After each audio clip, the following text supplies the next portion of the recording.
Hola, ¿qué tal? Buenas tardes, buenas noches, buen día o en el momento en el que estén mirando este programa. Los saludo, Diego Ortega es mi nombre y estamos nuevamente en una nueva emisión de Con el Hilo de Ariadna, que como siempre decimos es un programa que nos sirve para no perdernos en ese enorme laberinto que es la mitología. Sepan disculpar la demora en la emisión de este programa, tendría que haber salido ayer, jueves 15, pero por diversas razones no pude subir el video. Así que bueno, hoy viernes estamos aquí nuevamente tratando de despuntar, ¿sí? De encontrar los vericuetos para, como decimos siempre, no perdernos en estos laberínticos intersticios que tiene la enorme mitología. Y voy a presentar en el día de hoy, voy a comenzar en realidad a presentar una de las mitologías que junto con la mitología nórdica forman parte de las mitologías que más admiro y que más quiero, sobre todo por razones de orden literario. Ahora vamos a ver por qué. Estamos hablando de la mitología celta, como dice la descripción del video. La mitología celta, o digamos de los pueblos de la civilización celta, tiene un enorme problema de base que se sostiene en el modo de ubicar geográfica e históricamente al pueblo celta. Ustedes saben que lo que llamamos usualmente los celta tiene una complejidad al momento de ubicarlo geográficamente porque es una conformación de varias comunidades, de varias civilizaciones. Podemos hablar de los galos, de los britanos, de los celtíberos en la península ibérica, pero hoy vamos a centrarnos estrictamente en la materia celta, sostenidos en la rama gaélica o de los goideles también, la rama de los que hoy habitan la hermosa isla Esmeralda, que es Irlanda, tanto la República de Irlanda como Irlanda del Norte. Ustedes saben que Irlanda es una nación, ya sea la República o Irlanda del Norte, es una nación que ha atravesado desde sus orígenes un enorme conflicto con respecto a sus límites, a su identidad religiosa, política, ideológica, y hoy tenemos un país escindido, un país dividido, que todavía está en pugna, y un país de zonas que vamos a llamar límites, un país de contrastes, un país de espacios que se encuentran en umbrales, en zonas liminares, ¿sí? En zonas de intersección.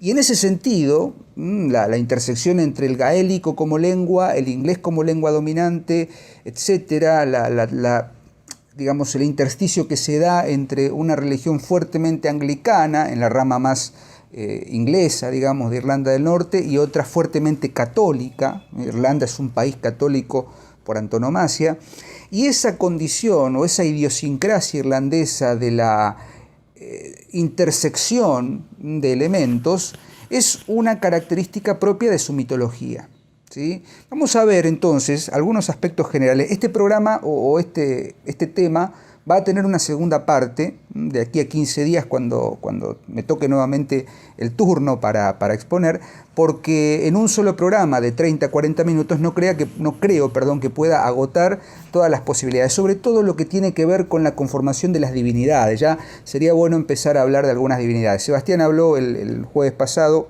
la semana pasada, perdón, de un héroe, ¿sí? de la mitología armenia, Gilgamesh. Y bueno, sería interesante, como bien decía, poder ir adentrándonos en algunos temas más concretos y específicos de cada una de estas mitologías. Pero hoy voy a hacer un planteo general, vamos a hablar un poco de cuáles son las fuentes de la mitología me sale decir irlandesa, pero de la mitología celta, y fundamentalmente 4 o 5 aspectos centrales de la configuración de su mitología. Si ustedes quieren empezar a pensar en la mitología irlandesa, mitología celta, uno tiene que adentrarse en un mundo en el que prima facie, ¿sí? Como primera aproximación, tenemos una situación en la que se cruza el mito como una historia fabulosa, una historia sostenida en lo que ya hemos definido como visión mítica, y lo real, lo histórico, ¿sí? Hay muchos estudiosos de la teoría o de la literatura celta e irlandesa que definen con cierta verdad que la mitología irlandesa es una mitología Disculpen que diga irlandesa cada rato, pero lo tengo como grabado en la cabeza. Hablamos de mitología celta. Es una mitología evemerista, ¿sí? ¿Qué quiere decir evemerista? Un tipo de relato, un tipo de construcción mítica en la que historia y ficción no tienen ningún tipo de límites o digamos, de contradicciones. Tanto es así que si uno consulta las fuentes de la mitología celta, va a encontrarse que el gran libro, ¿sí? El libro de Leinster, es un libro en el que operan crónicas de los reyes antiguos, historias de héroes muy famosos, historias de seres míticos, y todo parece circular en un espacio de absoluta comunión y convivencia entre un mundo absolutamente fabuloso, fantástico, propiamente mítico, y la historia más cercana. Y esto tiene que ver esencialmente con que un buen número de registros que se tienen de la mitología celta, obviamente pasaron por la intervención del cristianismo, de los monjes cristianos, del catolicismo, allá por el siglo XII aproximadamente, siglo en el que por otra parte, ya sabemos, lo dijimos con la mitología nórdica, también es el siglo XII, siglo XIII aproximadamente que se empiezan a dar a conocer las fuentes primordiales de la mitología nórdica. Bueno, con la mitología celta pasa algo similar. ¿Y qué es lo que tenemos que pensar cuando nos adentramos en esta cuestión de que hay cierto evemerismo, ¿no? Para los que no saben, evemerismo viene, como decíamos antes, de Evemero, ¿no? Que era un historiador que hacía coincidir hechos de la ficción o hechos de la mitología con hechos reales. Bueno, de hecho la mitología nórdica también tiene en sus sagas o en sus libros de grandes sagas, tiene algún cruce entre elementos míticos y elementos reales. Pero con la mitología celta tenemos una situación en la que esa continuidad entre ficción o entre falsedad mítica, teniendo en cuenta obviamente que no hablamos solo de mentira en el mito, sino de un relato que busca comprender simbólicamente el mundo y que por supuesto echa mano de ciertos elementos de lo sagrado, de lo filosófico, de las tradiciones rituales, etc. Aquí, en los primeros documentos de la mitología celta, nos vamos a encontrar con claramente una serie de textos y de documentos que fueron traducidos, trasladados del gaélico antiguo al latín y luego a las lenguas vernáculas por un grupo de monjes cristianos. Y uno de esos primeros libros, el gran libro que podemos citar como base central, es el llamado Leber Gabála Eren. Leber Gabála Eren, o el Leber Gabála, ¿sí? Que se traduce como el libro de las invasiones, que forma parte a su vez del libro de Leinster, un libro más grande. Es el primer libro del libro de Leinster. El Leber Gabála narra, con un lenguaje entre prosaico, poético, entre mítico e histórico, por eso el carácter evemerista, ciertos elementos propios de lo que vamos a conocer como los ciclos de la mitología celta o de la mitología irlandesa. ¿Qué son los ciclos, esencialmente? Bueno, los grandes historiadores han coincidido que podemos entender o podemos llegar a comprender la documentación de los grandes mitos y de la historia antigua de Irlanda, de la historia originaria y originante de Irlanda, en 4 grandes ciclos. El primer ciclo, obviamente, es el ciclo mitológico, el ciclo que toma el Leber Gabála, el libro de las invasiones, como centro de su relato. Luego tenemos el ciclo heroico, el ciclo de los héroes, el llamado ciclo del Ulster, ¿sí? El Ulster es la región de esos condados de Irlanda del Norte que se independizaron, digamos, de la República de Irlanda y forman parte del Reino Unido, hoy por hoy. El tercer ciclo es el ciclo de feniano, el ciclo de Fenian o el ciclo oceánico, en honor al poeta y digamos, gran escritor y pensador gaélico Ossian. Y finalmente el ciclo de los reyes, que es digamos, la parte más histórica, si se quiere. Nosotros nos vamos a detener hoy en el ciclo mitológico, en el primero de estos 4 ciclos, y haremos algún comentario sobre el ciclo del Ulster y tal vez el ciclo oceánico. ¿Por qué? Porque en el ciclo mitológico, que está totalmente narrado y totalmente, digamos, descrito en el Liber Gabala, en el libro de las invasiones, tenemos el registro de cómo se configuró míticamente e históricamente la civilización celta y cómo a partir de lo que circula en el Liber Gabala podemos entender, como dije anteriormente, la idiosincrasia y la forma y la cosmovisión de un pueblo que al día de hoy sigue vigente. ¿Y qué características tiene el ciclo mitológico que podemos consultar en el Liber Gabala, en el libro de las invasiones? En el Liber Gabala, en el ciclo mitológico, encontramos, ¿sí?, el relato de 5 grandes invasiones, de 5 grandes viajes, de 5 grandes conquistas de la tierra, de lo que hoy es Irlanda, de la tierra Esmeralda, la tierra verde, Eirenen, de ahí viene Ireland, por 5 pueblos o 5 grandes conjuntos de pueblos. En primer lugar, ¿sí?, según el Liber Gabala, el pueblo o la civilización que llega a la antigua Irlanda es el pueblo de Cessair.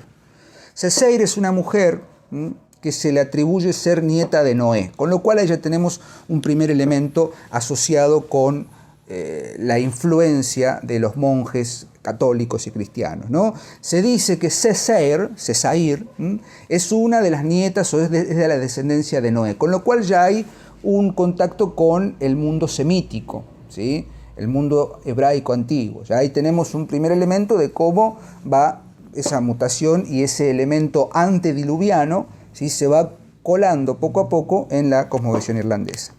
La segunda invasión es la invasión de Partholón y su gente, que son los que vienen a poblar Irlanda y los que empiezan a contar el origen del mundo.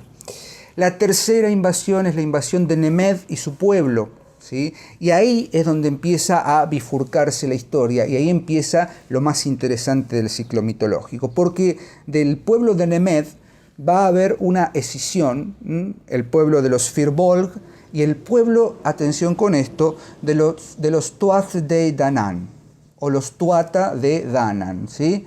Tuath de Danann en irlandés, Tuath de Danann, ¿no? El pueblo de la diosa Dana o Danau, que es el pueblo más interesante, porque hasta ahora veníamos pensando en invasiones de pueblos, de personas, de tribus, de comunidades. Los Tuath de Danann, o los Tuatha de Danann, son la raza de los dioses celestes, la raza de los dioses que van a darle orden y jerarquía al mundo de la isla Esmeralda. Y son los que van a instaurar, en cierta manera, ciertos principios de sacralidad de la tierra. Y esos principios, que en realidad forman parte ya del hilo tempore, ¿sí?, el respeto por la tierra, el respeto por los elementos naturales, la convivencia entre la tierra y lo divino, ¿sí?, que forma parte propiamente de la cosmovisión mítica universal, va a ser instaurada y jerarquizada por los Tuath de Danann. ¿Qué quiere decir esto? Los 5 pueblos que invaden Irlanda obviamente llegan en cierto orden cronológico hasta que se instaura el gran tiempo sagrado de los Tuath de Danann. Y es ahí, después de haber vencido, ¿sí?, a sus hermanos, entre comillas, o sus enemigos, que son los Fëanor, o los Firbolg también, los dioses celestes, los Tuath de Danann, vamos a llamarlos los Tuatha o los Tuatade, después voy a dejar los nombres para que no se compliquen con la pronunciación, instauran, como bien decíamos, una forma de entender la tierra, forma de entender el mundo a partir de una deidad femenina. Y acá entramos en un terreno muy interesante. Toda la mitología celta está compuesta, como todas las grandes mitologías, por seres de todo tipo. La raza humana, la raza de los dioses, la raza de los seres feéricos, las hadas, los duendes, los gigantes. Pero si hay algo que marca fuertemente la presencia de la divinidad en la mitología celta es la presencia femenina. Lo divino en tanto femenidad. Por eso es la tierra esmeralda, es una mujer. Los ríos tienen nombre de mujer, los lagos, las llanuras, toda la geografía se sostiene en la mirada de una diosa, en este caso la diosa Danu o Dana, que ha cobrado distintos nombres, también conocida como Brigitte en otras tradiciones. ¿Pero por qué? Porque hay una idea de que la tierra es una configuración de varios elementos con un centro, el Meath, ¿sí? En la Tan. El Meath, el centro de la tierra, es de emanación femenina y tiene una condición tripartita. Tiene una condición en la que se aunan el cielo, el mundo del infierno, el mundo de abajo y el mundo intermedio, o lo que nosotros vamos a conocer en latín como el alter mundus, el otro mundo. No es el mundo ordinario solamente. Toda la mitología celta se sostiene en la presencia de un mundo otro, lo llaman literalmente el otro mundo. Mundo en el que existe una manifestación de la verdad, y atentos con esto, que solo puede ser transmitida a los mortales a partir de la voz y de la construcción de los bardos y de los philid, de los poetas, que además de ser poetas, tienen un rango sacerdotal y tienen un rasgo visionario. Nada, absolutamente nada, en la mitología celta cobra existencia, cobra forma, si no puede ser nombrado o creado desde el lenguaje poético. Por eso es que, desde mi humilde punto de vista, la poesía en Irlanda es prácticamente la literatura. La gran literatura irlandesa es poesía. Y esto me atrevo a decirlo sin ningún tipo de ambajes, porque humildemente he transitado por la lectura de grandes poetas. De hecho, el gran escritor Joyce, ¿no? El Ulises de Joyce es un accidente, como diría Borges, que haya sido escrito en prosa, porque es un enorme poema, sostenido obviamente en el poema de Homero, en la Odisea. Pero para no irme por las ramas, volvamos a esta idea de que todo en la mitología celta parte de una construcción poética. ¿Y dónde surge esa poesía? ¿Dónde se revela la verdad esencial? En el otro mundo. El otro mundo es ese espacio místico, ese espacio brumoso, ese espacio de intersecciones, ese espacio de no saber bien si estamos aquí o allá, arriba o abajo. Estamos en un espacio de apertura. La realidad existe, el mundo real existe, el mundo ordinario, el mundo histórico, que se cruza con ese mundo, ¿sí? Como una especie de intersección que da lugar a esta tercera dimensión que es el alter mundus, el otro mundo, un espacio de zonas liminares, de lindes, como diría Ángel Fareta, ¿no? Un espacio donde lo fantástico, lo feérico, lo mítico convive con lo real y con lo histórico. Entonces de pronto un héroe histórico, un escritor, un poeta histórico, como lo es el poeta Ossian, puede de pronto en ese espacio del alter mundus convertirse en un hombre que puede vivir 300 años en un lugar con los gigantes, otros 300 años en otro paraíso, otros 300 años en un infierno y después encontrarse con San Patricio. Es lo que hace William Butler Yeats en uno de sus poemas, ¿sí? The Wanderings of Oisin, ¿sí? La errancia de Oisin, nos cuenta o nos relata poéticamente ese tránsito de un poeta que existió, que después Macpherson, un romántico escocés, pretende decir que él tradujo las obras de Ossian y crea el ossianismo. Bueno, eso es harina de otro costal. Pero un poeta que efectivamente pudo haber tenido existencia real, puede vivir en el otro mundo estas aventuras maravillosas que lo llevan a ver, a ser un philid. El philid es el que ve, ¿sí? Hemos dicho más de una vez en los programas dedicados al ciclo artúrico que hay mucha influencia del elemento de la materia celta en la construcción de Arturo. Bueno, los remito a esos videos para no repetirme, pero evidentemente uno de los hechos fundamentales del ciclo artúrico, que es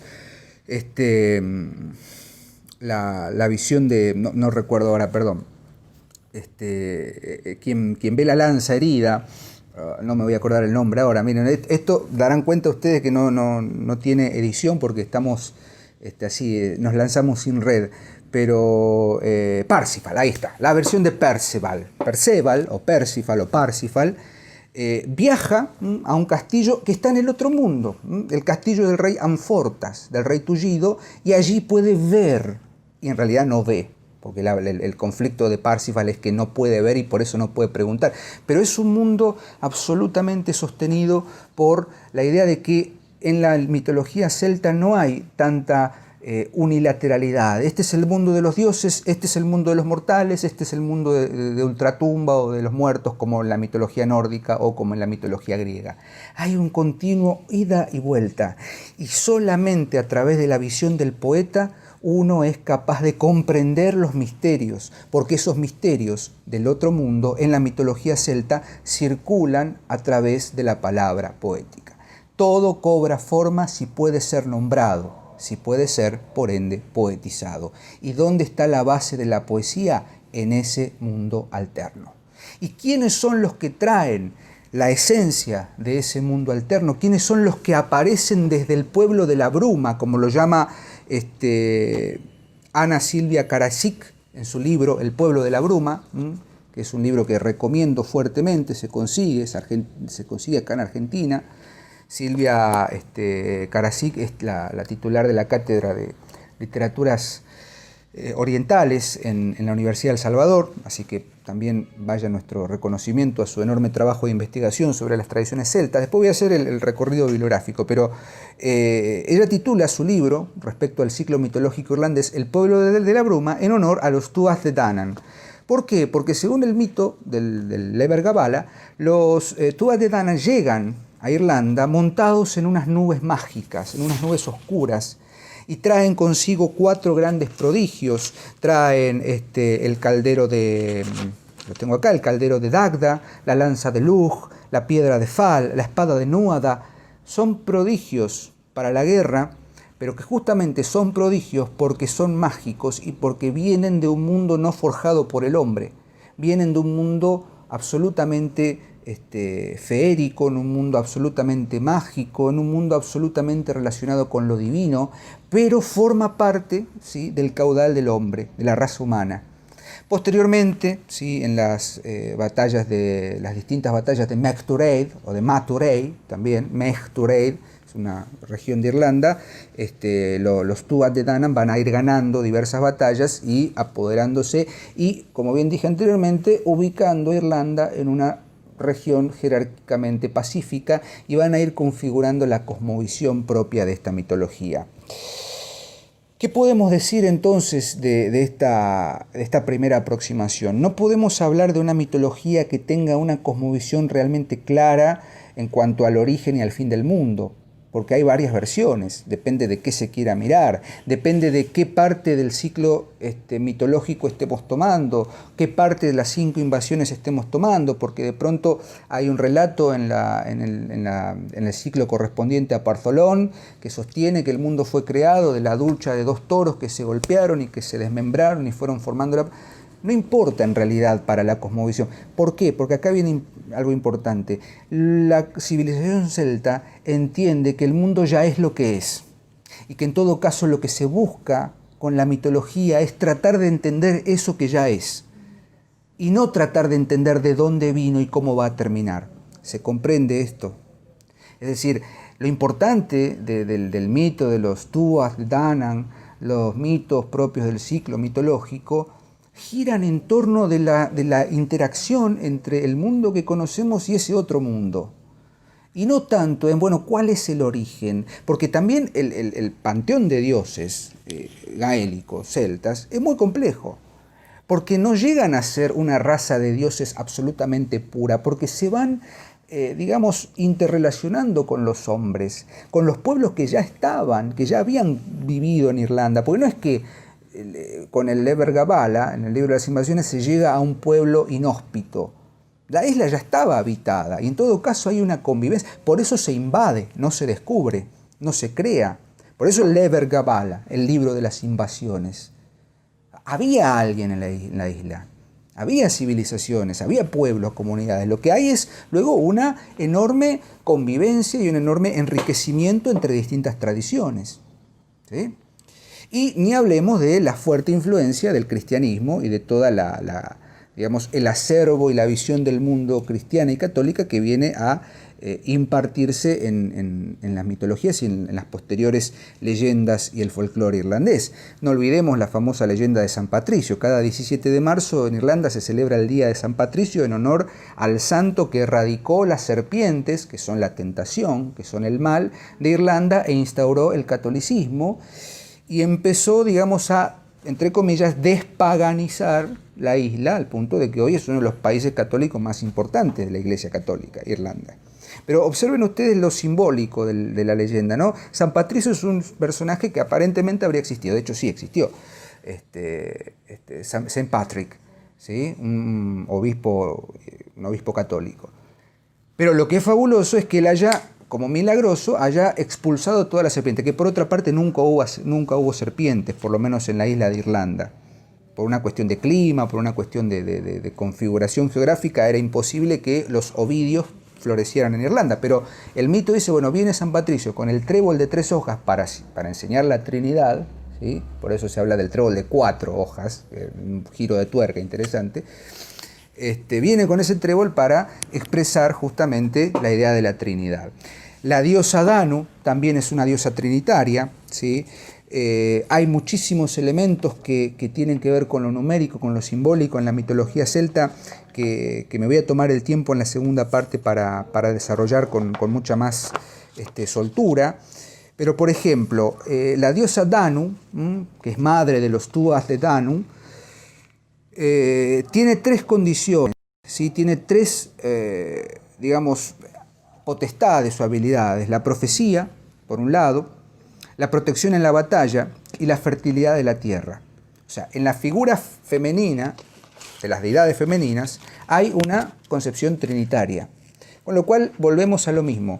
La Trinidad, y después el juego con otros números, no solamente es un elemento de la mitología celta pagana, sino que también tiene que ver con la influencia del acervo cristiano.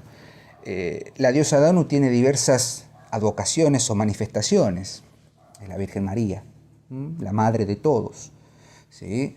Es la descendencia de todos, ¿no? Entonces, un ser absolutamente fabuloso, un ser absolutamente mágico. Yo quiero citar algunos fragmentos del libro de Silvia Karasik sobre la presencia del Alter Mundus en la mitología celta, porque me parece que es una de las construcciones más interesantes de esta mitología, no solamente porque nos pone en un lugar de incertidumbre del espacio de lo sagrado, más que incertidumbre, en un lugar de continua duda y pregunta, sino también porque a mí me parece central ver de qué manera es ese otro mundo el espacio de lo poético y la relación entre mito y poesía, o de mitopoiesis, ¿no? La creación a partir del mito, ¿sí? Cuando en el Génesis Dios le dice, bueno, ahora dice Adán, tú debes nombrar las cosas para que existan, hay una función en el lenguaje, Adán tiene que decir las cosas para que existan. Bueno, en la mitología celta hay algo similar.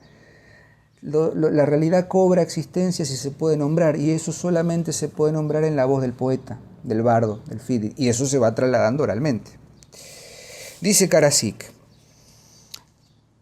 respecto de la niebla y la bruma, si tuvieron la posibilidad de viajar a uno de estos países, Irlanda o el Reino Unido, habrán visto que ahí siempre está cubierta por una enorme bruma.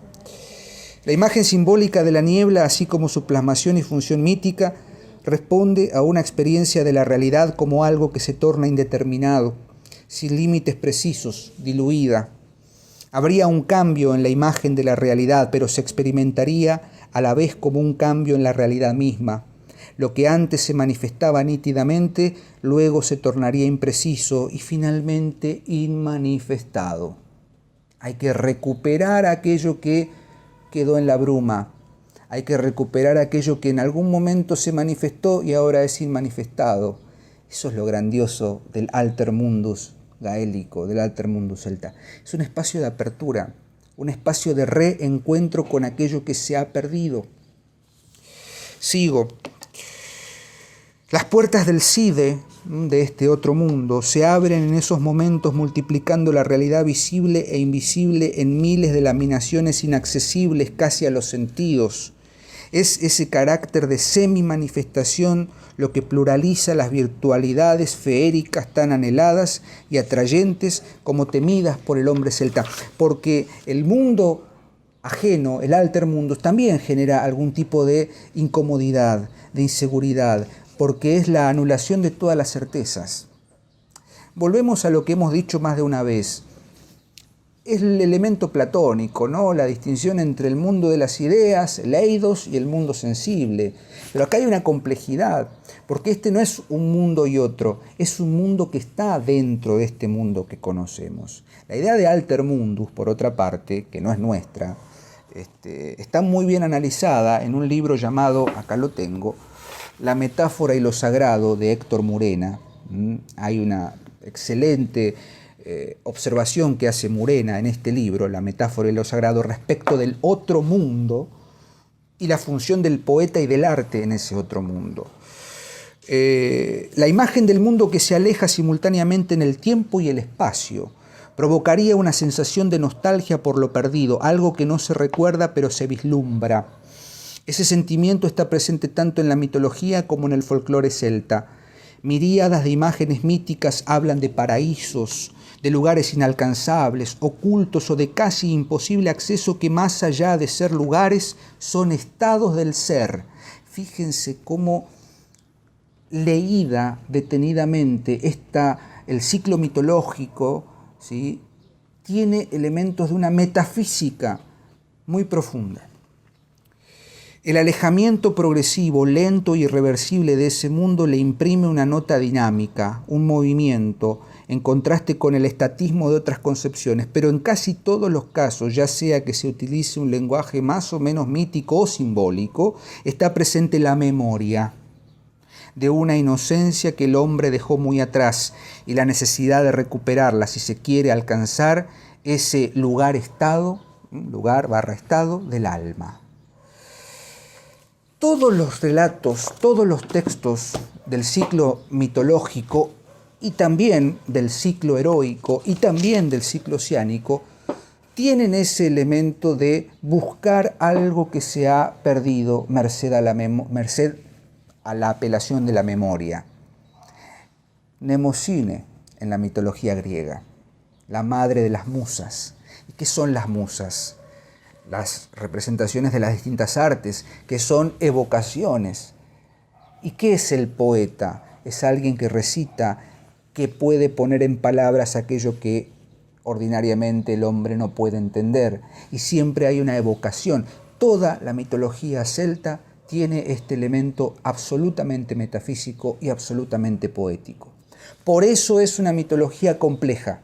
Por eso es una mitología en la que abundarán relatos de héroes, sí, abundarán relatos de dioses, sí, pero lo que abundará sobre todo y lo que abunda en la mitología celta es una enorme construcción de una cosmovisión del mundo que no es arriba, abajo, al costado, a la izquierda, a la derecha, al centro y atrás, es absolutamente circular y concéntrica. Es una mirada del mundo cíclica, en lo que Mircea Eliade repone como el mito del eterno retorno. Por eso hablamos en la mitología celta y en su literatura de ciclos. El ciclo mitológico, el ciclo del Ulster, el ciclo oceánico, el ciclo de los reyes. Todo es una continua retroalimentación. Para cerrar un poco algunas cuestiones y dejar abierta la cuestión de las divinidades y de la configuración del mundo para la segunda parte, quisiera tomar un poema de William Butler Yeats, en realidad la parte final de un poema, que se llama, lo cité anteriormente, The Wanderings of Oisin. Es algo así como la errancia, el vagabundeo de Oisin. Oisin es un poeta. Y Yeats lo que hace en este poema, que es un enorme poema épico, es poner en diálogo a este Oisin, este personaje mítico, poético, con San Patricio. Es un diálogo casi platónico. Y fíjense cómo Yeats, logra plasmar en un texto poético de fines del siglo XIX, voy a ser más preciso, del año, este poema épico fue publicado, ya les digo, disculpen, en 1889, un joven Yeats. The Wanderings of Oisin. Oisin ha perdido 300 años de su existencia por diversas razones. Ha pasado 100 años peleando batallas infinitas contra unos gigantes, otros 100 años durmiendo, ¿no? Hasta que despierta en una nueva Irlanda. Una Irlanda o una tierra en la que se ha perdido la esencia digamos, originaria. Y domina la esencia católica, la esencia de San Patricio. San Patricio le dice entonces, on the flaming stones without refugee, the limbs of the Fenians are tossed. ¿Sí?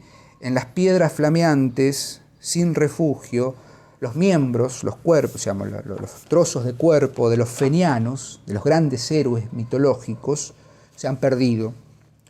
None war on the masters of hell. ¿Sí? No hay guerra con los maestros del infierno. Who could break up the world in their rage. Que podían abrir el mundo con su furia. But kneel and wear out the flags and pray for your soul that is lost. Debes arrodillarte ahora y sacar las banderas. Wear out the flags. ¿No? Rasgar las banderas y rezar por tu alma que está perdida. Through the demon love of its youth, of its godless and passionate age. O sea, tu alma que está perdida por los demonios del amor, por la juventud y por el abandono. El godless es sin Dios, ¿sí? Y por la edad apasionada. Es decir, debes inclinarte, le dice San Patricio, porque ahora la realidad es otra. A lo que Oisin le contesta: Oh me, to be shaken with coughing and broken with old age and pain. ¿Sí? Oh yo, que sea sacudido con un coughing, ¿no? Como un toser, ¿no? Como poseído por la tos y quebrado, ¿sí? En la edad antigua y el dolor. Without laughter, a show unto children, alone with remembrance and fear. ¿Sí? Sin reír, ¿sí? Siendo un espectáculo para los niños, solo, sin ser recordado y sin miedo. All emptied of purple hours as the beggar's cloak in the rain, ¿sí? Vacío de todo honor púrpura, de horas púrpuras, ¿sí? Como la manta del cloak, es como no es la manta, digamos, el hábito, ¿no? La capucha de un suplicante en la lluvia, ¿sí? As a haycock out on the floor, ¿sí? Como si fuera un ramo de paja flotando en una inundación, ¿no? Perdido, la idea de ¿seré eso? ¿Seré el olvido? Or a wolf sucked under a wire, ¿sí? O un lobo, ¿sí? Arrastrado por su presa.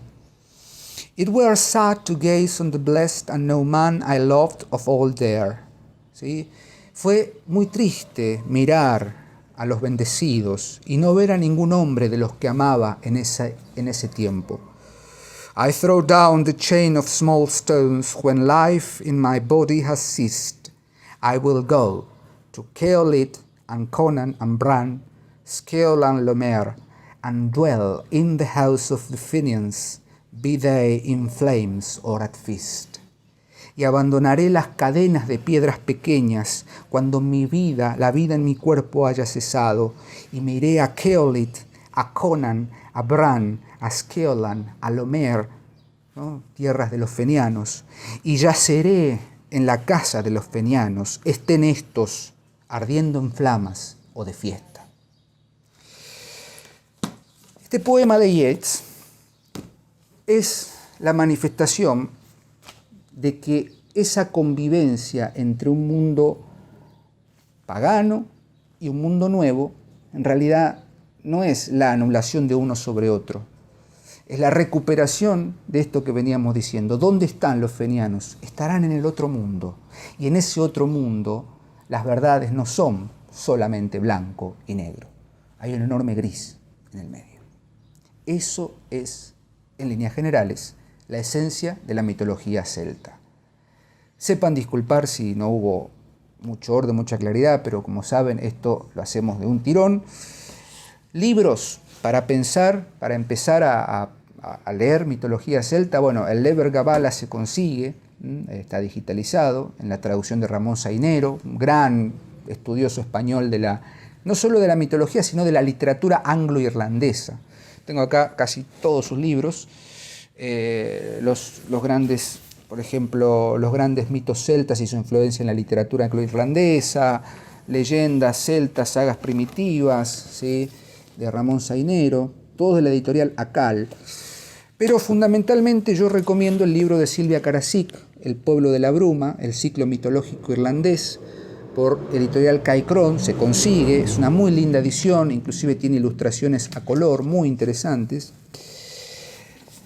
El libro también que vale la pena, que es un gran estudio, hay que tenerle paciencia nada más, El ciclo mitológico irlandés y la mitología céltica de H.D. Acbois de Juvainville, un libro clásico. Y bueno, El monstruo para mí, que es más que nada para entender el problema y la problemática de la civilización celta, un título muy original. Digo El monstruo porque observen ustedes la extensión, Los celtas de Henri Hubert. Los celtas de Henri Hubert. Es un libro realmente muy sesudo, muy exhaustivo, con mucha documentación sobre esta problemática que narrábamos previamente. El conflicto de ubicar a los celtas, digamos, su civilización, histórica y geográficamente, porque tiene muchas variables. Nos queda pendiente, obviamente, profundizar el problema de las divinidades, el problema de ciertas cosmovisiones y el problema también de la convivencia entre lo pagano y lo cristiano. Algo de eso hemos dicho. Simplemente quiero decir algo que dije anteriormente, ¿sí? Mito y realidad en la cosmovisión celta son dos caras de una misma moneda, y esa moneda está acuñada en el otro mundo. Gracias por estar ahí y nos volveremos a ver la próxima semana y la otra en una nueva emisión de Con el Hilo de Ariadna, para no perdernos en este enorme ciclo que es la literatura y la mitología. Muchas gracias por estar ahí y nos vemos.